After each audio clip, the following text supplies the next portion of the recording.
YCP హయాంలో జగన్మోహన్ రెడ్డి తీసుకున్న తప్పుడు నిర్ణయాల వల్ల పోలవరం ప్రాజెక్టు పూర్తిగా తప్పుడు విధానంలోకి వెళ్లిందని కేంద్ర పౌర విమానయాన శాఖ మంత్రి కింజరపు రామ్మోహన్ నాయుడు అన్నారు. ఢిల్లీలో ఆయన మీడియాతో మాట్లాడుతూ రాష్ట్ర ప్రయోజనాలను దృష్టిలో ఉంచుకుని పోలవరం ప్రాజెక్టు కేంద్ర కేబినెట్ అంతా 12,000 కోట్ల రూపాయల నిధులు మంజూరు చేశారన్నారు.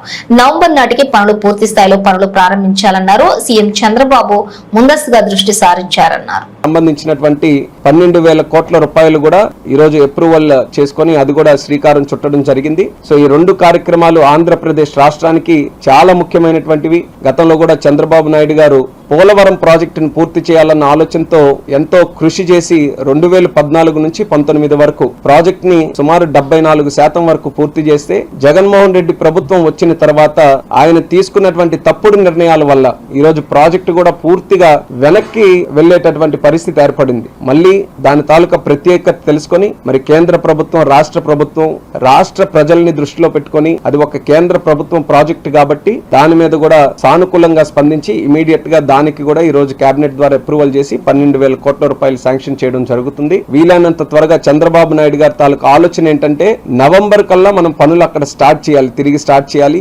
సీజన్ మనకి మళ్ళీ వర్షాకాలం వచ్చే ముందే చాలా వరకు కూడా అక్కడ ఉన్నటువంటి కన్స్ట్రక్షన్ మనం స్టార్ట్ చేసి ప్రోగ్రెస్ ని మనం ముందుకు నడిపించాలనే ఆలోచనతో చంద్రబాబు నాయుడు గారు కూడా పెద్ద ఎత్తున ఆ యొక్క ప్రాజెక్టు మీద కూడా మళ్ళీ తిరిగి దృష్టి పెట్టడం వల్లే ఇవన్నీ కూడా సాధ్యమయ్యాయని కూడా ఈ రోజు గర్వంగా ఈ సందర్భంగా తెలియజేసుకుంటున్నాను.